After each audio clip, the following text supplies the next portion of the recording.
My family erased me, but I used the truth to take back my home and show them what happens when you cross me. Emily Harper is my name. I'm 30 years old, and up until the day my father called, I believed that purchasing my first home would be the point at which my life would no longer feel borrowed. After 10 years of working extra, missing vacations, and turning down nearly everything that wasn't survival, I had just closed on a little brick row house in Philadelphia.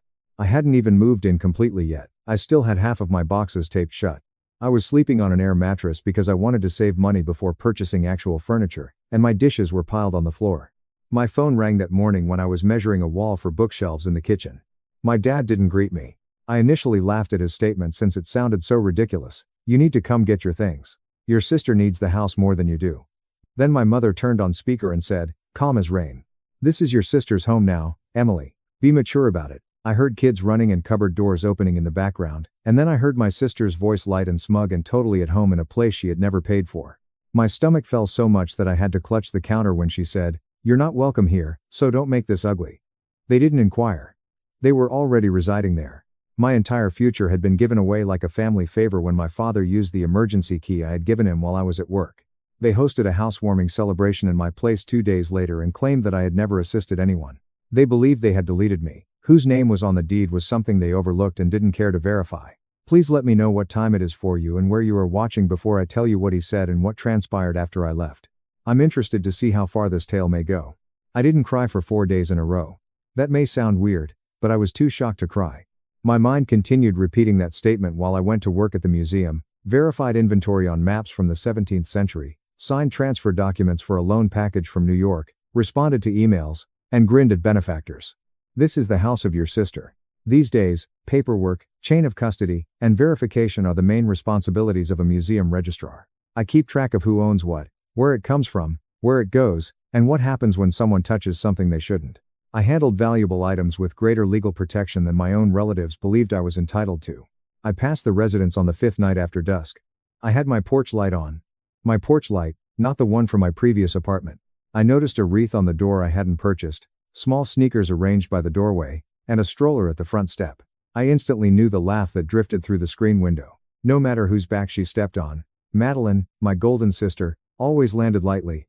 That same evening, I discovered a hard disk containing digital family videos that I had been intending to arrange when I opened a storage container in my flat. I wasn't searching for grief from childhood. I wanted evidence that I wasn't insane. I selected one file, then another, and so on.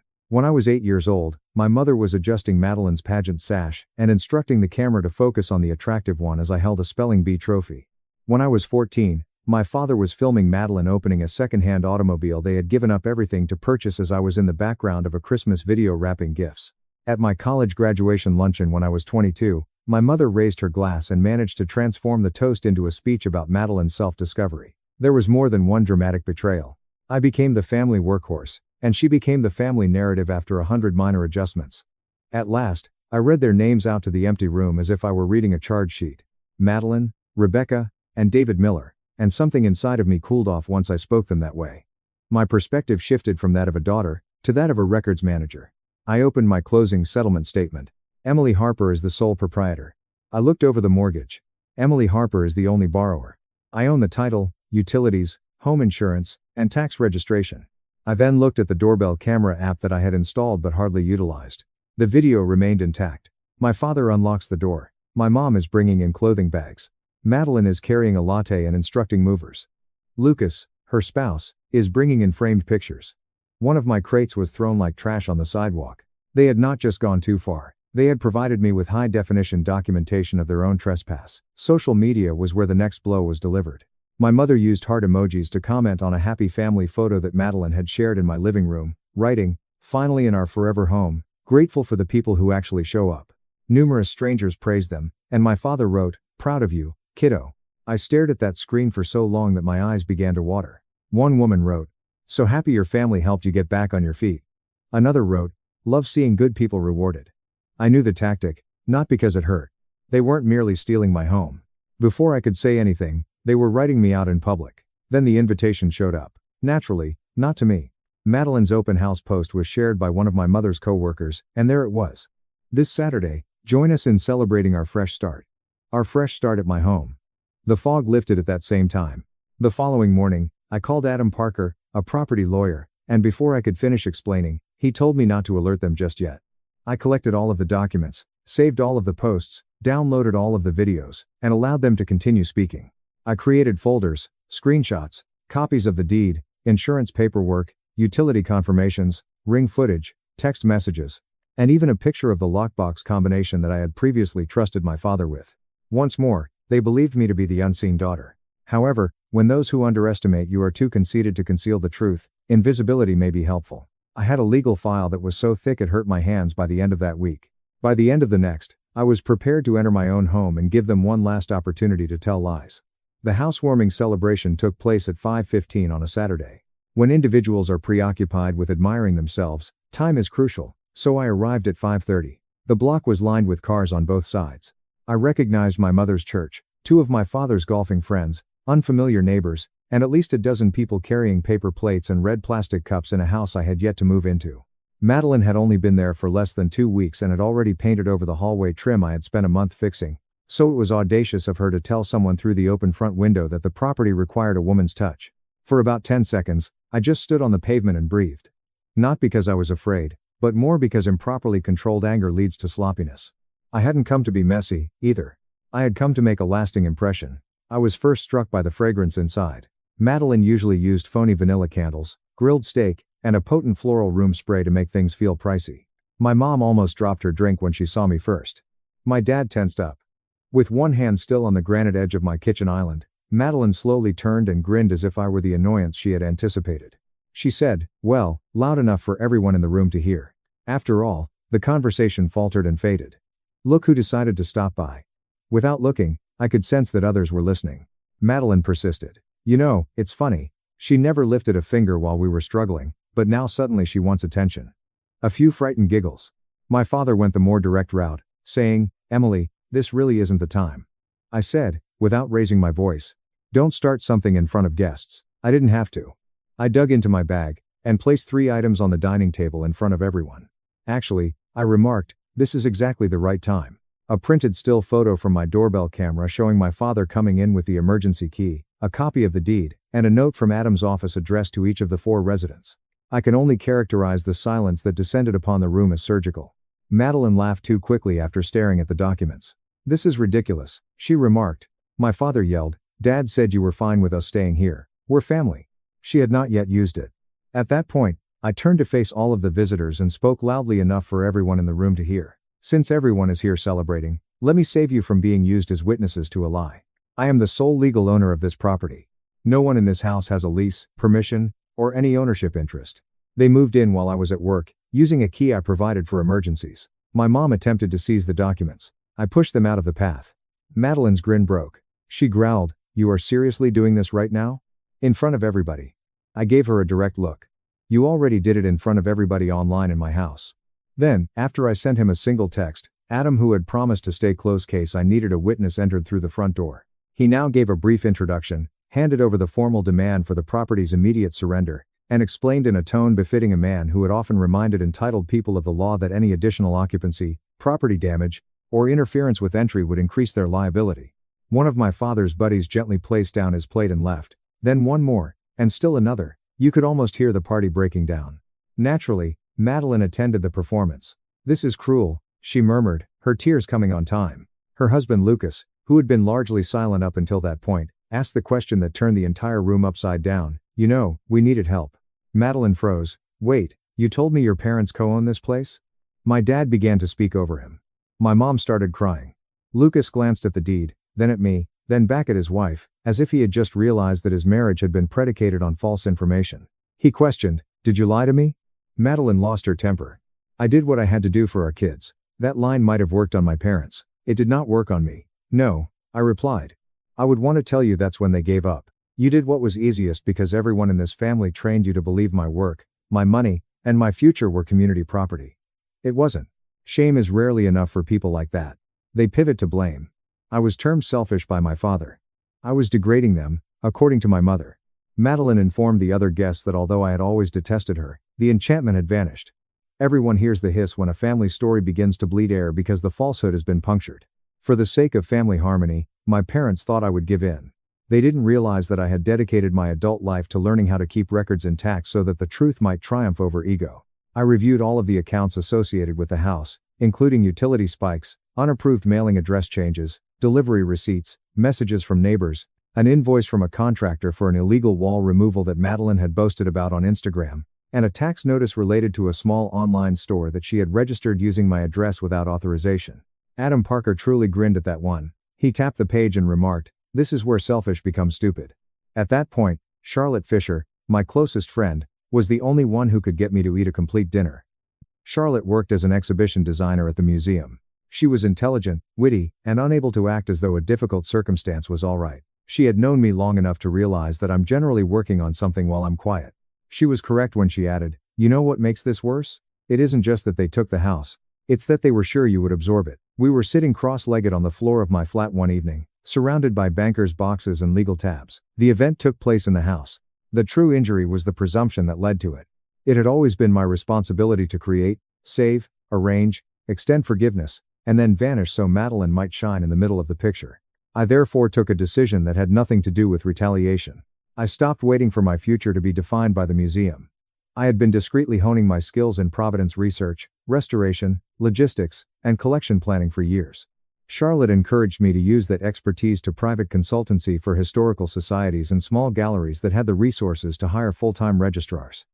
"You already know how to prove what belongs to who," she said. I had 2 side clients in 5 weeks, followed by 3. Apparently, that's your superpower. Even though I was putting in more hours than ever before, I was feeling fatigued for the first time. I was put back together by every contract I signed, every invoice I sent, and every client who presented me as the person who can turn a project around. At my place, pandemonium was blossoming beautifully in the meantime, because regardless of who was abusing it, it was still my house. The demand letter was disregarded by my father. Madeline shared passive-aggressive statements about poisonous family members and treachery. My mother called twice, left teary voicemails, and nevertheless never apologized. But Lucas was no longer the same. He requested copies of the public records by calling Adam Parker's office. I learned everything from that. He was making sure he hadn't been tricked, and he had. After seeing a dumpster outside, a neighbor emailed me. In an effort to make the space feel more like her own, Madeline had begun making updates. Brick was painted, shelving was removed, and a new backsplash was installed.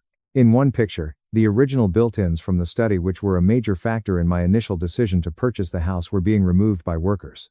My hands trembled with rage. I then took a different action. I added a new category to the complaint, gave estimates, and documented the harm. When destruction is itemized, it is simpler to penalize. Once we filed for unlawful occupancy, property damage, improper business use of the address, and payment for carrying costs, the legal process proceeded more quickly. Additionally, Adam submitted a preservation notice cautioning them against erasing any bank records, communications, or social media posts pertaining to the property. My father was sufficiently alarmed by that to give me a call. There was no longer any authority in his voice. "This has gone too far," he declared. "You're making strangers think we're criminals." I recall responding with absolutely no heat at all. "No, Dad. Your behavior is doing that. I'm just making it visible." He ended the call. Madeline made the error that changed a compelling case into a disastrous one 2 days later. She used an online marketplace to sell my original foyer mirror, an item I got from my grandmother. Bless him, the buyer was a local history teacher who emailed to inquire about my downsizing after recognizing me from the museum website. When I saw the picture, I almost dropped my phone. Adam answered right away. Emergency motion, amended lawsuit, and conversion claim. It's not as dramatic as people think if you've never seen a family tale fall apart under documentation. It doesn't occur in a single blast. It takes place in layers. They lose consistency after first losing confidence. Then, they start contradicting each other. One narrative was given by my mother, and another by my father. A third is Madeline. Her posts no longer included Lucas in the background. By the time October arrived, church friends had ceased making comments, and I had developed something more resilient than rage. I was in a position of power. Being the daughter who everyone ignores teaches you how to get by without praise, which is funny.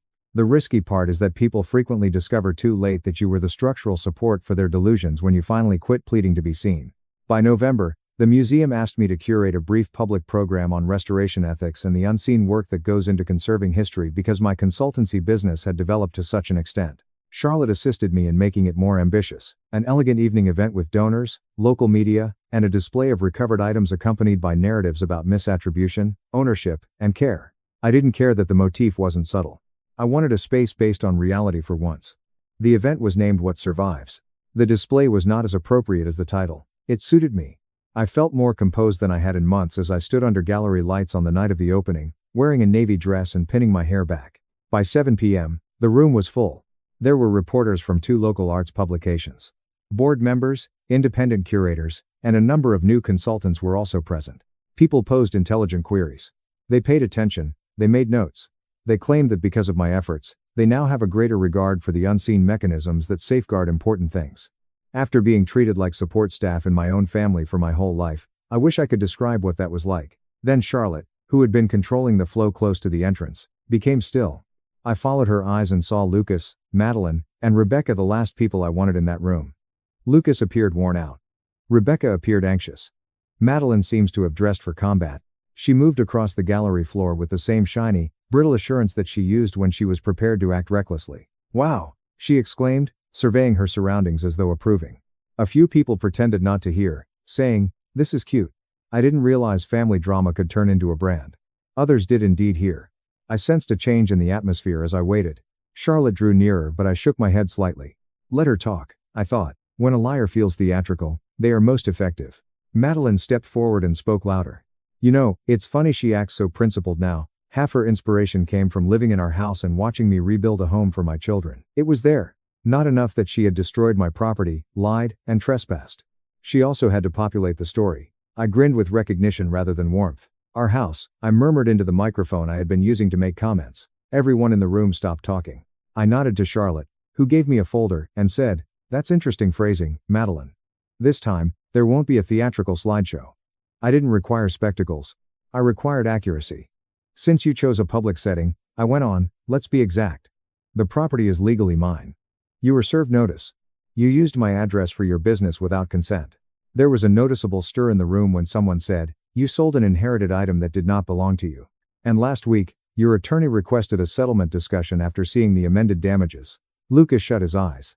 Madeline attempted to be angry, but Rebecca begged, "Please. You are obsessed with humiliating me," she yelled. "You've always been jealous." Because it was the family default, the statement may have formally been accepted. She concluded by saying, "But timing is everything." A reporter really put down her pen and gazed, saying, "You never cared about that house until I made it look like something." I responded coolly while Charlotte shot me the tiniest glance that said, "She did not just say that out loud. I restored that house before you ever stepped inside it. I saved for it. I bought it. I insured it. I paid every tax bill on it. You decorated over my work and called it destiny." Then Lucas began to speak to the space. His voice was humiliated and flat. "She told me her parents owned it jointly, and Emily had agreed. That was all untrue. That was the sound of a lie dying in public, if you've ever heard it." Madeline started crying once more, but no one came to console her. Rebecca made a grab at her. Madeline pulled away. Lucas stepped back totally. Nothing physical occurred, but a museum trustee discreetly asked security to stand close by. Everyone was aware that the true harm was societal. The golden daughter with the pained smile was no longer the owner of the story. It belonged to the records, the eyewitnesses, the inconsistencies, and the man she had tricked into bringing his kids into court. She was the first to run. Rebecca trailed behind. Lucas stayed long enough to say, "I'm sorry," very quietly, before leaving through a different door. Perhaps the most satisfying thing was that the event continued after that. The fact that their pandemonium no longer controlled the entire space, rather than the exposure itself. People inquired about my well-being. I replied, yes, because for the first time, it was true. Near closure, I was contacted by a contributor from a preservation foundation who said, "You have a rare gift for making facts impossible to ignore." She offered to put me in touch with 2 organizations that were in need of outside experts. Charlotte laughed so much on the way home that she had to stop. She wiped her eyes and continued, "She tried to hijack a professional event, but instead she gave your career a testimonial." But there was something cleaner and more difficult underneath the humor. Intimacy had always been Madeline's way of keeping me silent. She had nothing left but performance after the truth entered the public sphere, where records were more important than roles. Furthermore, performance that lacks credibility is only noise in pricey shoes. Adam gave me the update I had been waiting for over the phone 4 weeks after the display. In addition to granting possession, the court established a deadline for enforcement in the event that the property was not willingly vacated. Additionally, they mandated that the surviving property's contents be preserved, which meant that there would be no more covert transactions, lost heirlooms, or false claims of damage. Settlement was what Madeline's side desired. My dad wanted to have a family discussion. Prayer was what my mother desired. I wanted distance, reimbursement, repairs, and keys. I found out later that Lucas had temporarily moved in with the kids while he considered his options. He was tired of believing Madeline's account of what had happened. It turned out that only when everyone else provided the electricity did the golden child shine the brightest. Then Madeline sent an SMS. I looked at it for a long time because I was intrigued by its daring more than because I was tempted. Can we please just meet? No lawyers, no drama, just family. After trespassing, misusing a fraud-adjacent address, destroying property, defaming someone online, and selling my grandmother's mirror, there were no attorneys. Because the wound felt personal, it was like asking a physician to put the scalpel away midway through a treatment that could save your life. I didn't respond. My dad called an hour later. Your mother is falling apart, he remarked. This has to stop. I responded, it stops when you stop treating my life like an extension of Madeline's wants. He let out a deep breath. Then, dread appeared in his voice for the first time. I nearly burst out laughing. You don't understand how bad this is getting. I understand perfectly, I replied. That's why it's finally working. Nevertheless, I consented to one meeting, but only on my terms, not at their house, church, or restaurant where they could act normally. I informed Adam that I needed all pertinent files prepared, damage estimates arranged, and reimbursement categories made clear. Then I invited them to my small apartment, which I had discreetly transformed into command center and which they had previously looked down upon. With almost comical accuracy, Charlotte assisted me in setting the scene. A copy of the possession order, printed stills in labeled folders, contractor estimates, legal binders on the dining table, and a spreadsheet with carrying costs, storage, repairs, and replacement values, snorts.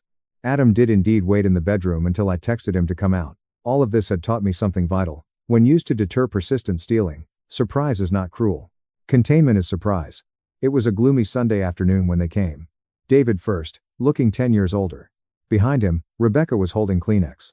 Last but not least, Madeline was wearing sunglasses inside, which told me everything about how she was feeling. I nearly didn't recognize her after she removed them. Not because she looked awful, but more because she was unremarkable, devoid of the family charm and the presumption that the impact would be absorbed by someone else. She was just a woman who had hit an immovable wall after making too many self-serving choices. Nobody gave me a hug. Excellent. We took a seat. The space seemed more cramped than before. I waited until it was uncomfortable enough for me to speak. My father began using the standard vocabulary: family tension, feelings, and misunderstandings. No one intended to hurt anyone. I listened to him until he remarked, "We all made mistakes." At that point, I pushed a binder in his direction and said, "No, you made choices." I then went through each person. Unauthorized entry, unauthorized occupancy, damage from unapproved renovations, using my address for business registration, selling my property, public false statements, legal fees, moving delays, higher insurance risk, storage expenses, contractor estimates, and replacement values. Every page included a sentence they had never considered writing. Halfway through, Rebecca began to cry. Madeline spoke up twice. Both times to suggest I was exaggerating, and both times I handed over another document. When individuals understand that emotion cannot erase paper, a particular type of quiet descends. It's practically sacred. I then summoned Adam. In fact, my mom gasped. Adam sat down, opened his own folder, and described the alternatives in simple English as Madeline mumbled, "Unbelievable. Vacate by the deadline, turn over keys, permit inspection, pay agreed upon damages over time, cooperate, or risk enforcement, increased civil exposure, and, depending on what is found, a referral of certain behavior for additional review." The term, discovery, made my father pale. Excellent. Family myths are put to death under oath during discovery. Madeline made one final attempt at manipulation. "You would really do this to your own sister?" she asked, gazing at me with tears in her eyes.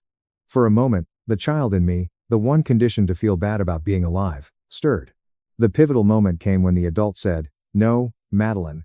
I'm doing this because you did this to your own sister and expected no consequences. Not because they apologized. They didn't. Not at all. They fell apart." Rebecca acknowledged that she had informed family members that the house was essentially Madeline's now, as she believed I would never contest it.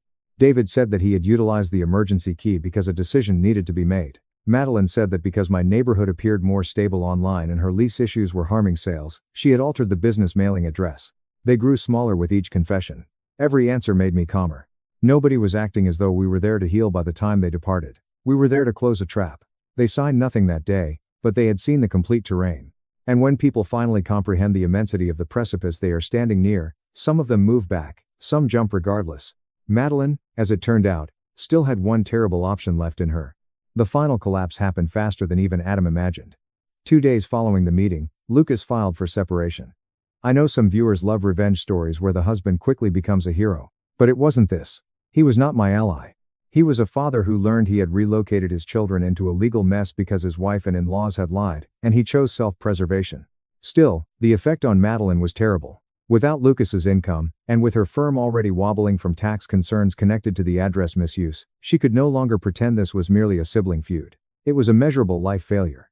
My father called 3 times in one day, and when I eventually answered, he sounded nothing like the guy who had once told me to collect my belongings. Please, he continued, your mother and I can't cover this. That was when I learnt the part they had withheld even from me. In the effort to prop up Madeline's image, they had emptied most of their savings, helping with her debts and school fees for the kids, hoping my house would give her time to recuperate. They had risked with everything because they assumed I was the safe child, the one who would silently survive being sacrificed. The sheriff's enforcement date was set for 30 days after the possession order. They were out in 22. Not out gracefully, of course. Madeline left half-packed items in every room, cheap fixtures where finer ones had been removed, nail holes, broken trim, missing hardware, a shattered tile near the back entry. But she left. The first time I walked back inside following the lock change, I stood in the foyer and just listened. No footsteps that weren't mine, no borrowed laughter, no falsehood seeking to creep into the walls. It smelled like dust, paint, and a very expensive lesson. Adam's inspector documented everything. We retrieved my grandmother's mirror from the buyer, who was gracious enough to return it after hearing the story. The built-ins in the study had to be reconstructed. The mantel had gouges from nails Madeline's decorator had pounded in. The total damages were bad enough that my parents ended up selling a modest lake house they'd spent years bragging about to cover part of the compensation. That detail, I'll admit, offered me a very unique type of serenity. As for the public backlash, it didn't come from my shouting online. It comes from quiet, facts, and the gradual spread of consequences. Church friends learnt pieces. Neighbors learnt more. Lucas's family learned the rest. Madeline's boutique lost credibility as customer service concerns highlighted how unstable things were behind the scenes. My mother stopped posting positive comments about family togetherness. My father stopped providing advice to anyone. And when one cousin called to say she hoped I wasn't being too hard on them, I reacted with the most liberated words of my life. She changed the topic right away, saying, "You are welcome to house them in your name." It's funny how quickly sympathy fades when a mortgage, liabilities, and maintenance bills are involved. David and Rebecca requested to get together once more a month later. I nearly declined. Then I saw that what I really needed was clarity, not reconciliation. We met in a coffee shop near the courthouse. Neutral ground. Before she sat down, my mother sobbed. My dad appeared completely destroyed. This time, there were no justifications, just the thin, shocked anguish of those who had finally realized the price of their partiality. "We thought you'd understand," my mom muttered. "That's the problem," I replied. My father attempted to express their affection for us both by saying, "You always thought I would understand being treated as less." He was halted by me. Neither of them could respond to the statement, "Love without respect is just control wearing softer clothes." They inquired whether we could rebuild. I was honest with them. They would never again have a key to my house, access to my finances, or automatic entry into my life, even if they learned and lived limits one day. If forgiveness were to occur, entitlement would not be restored. Madeline's loss of the house wasn't the deeper form of retaliation. It wasn't even that my parents had to sell property to cover the losses, her marriage broke down, or her reputation was ruined. This was the more profound retaliation. They had written a role for me, but I was no longer available. I wasn't Madeline's go-to extra. I was not the daughter whose skill could be extracted without recognition. I wasn't the place where people dump their emotional waste to keep the golden kid shining. Yes, I regained the house, but more significantly, I regained authorship. I set a large oak table in the dining room, reconstructed the study, fixed the woodwork, hung the mirror again, and invited individuals who had never once asked me to go away so they could be comfortable. When Charlotte viewed the completed space, she chuckled and remarked, "Now it actually looks like it belongs to a woman with standards." She was correct. What does all of this teach us, then? Family doesn't always come first. Many terrible behaviors have been shielded by that line. The true lesson is that family does not grant permission to trespass for the rest of one's life. Not on your house, your money, your identity, or your tranquility. Someone does not have the right to use your labor as their rescue strategy just because you are related to them. Furthermore, being strong does not imply that you were destined to quietly put up with injustice. Letting repercussions come as they come might sometimes be the most loving thing you can do for yourself. Justice can sometimes take the form of a court order, a locksmith, and a quiet that no one in your family can control. If you are the child who was told to be patient, empathetic, mature, giving, and low maintenance while someone else received unending excuses, listen to me clearly. It's not harsh to set boundaries. You are not being petty with your snorts records. It's not resentment when you refuse to be used. It is respect for oneself. Tell me in the comments what would have been your breaking point if you had ever been ignored so the favored could continue to win. The party they hosted in a house that was never theirs, the key, or the lie. I appreciate you listening. What jumps out to me most in this story is that the biggest betrayal was never only about the house, it had to do with years of being treated disrespectfully. Because Emily didn't use cruelty to win, her success feels fulfilling. She prevailed via bravery, integrity, and self-control. Because of this, the tale has greater impact than typical retaliation. It demonstrates that keeping your peace is not self-serving and that injustice should never be justified by family. What would cause you greater pain? The fact that they stole the house or pretended that your suffering didn't matter at all?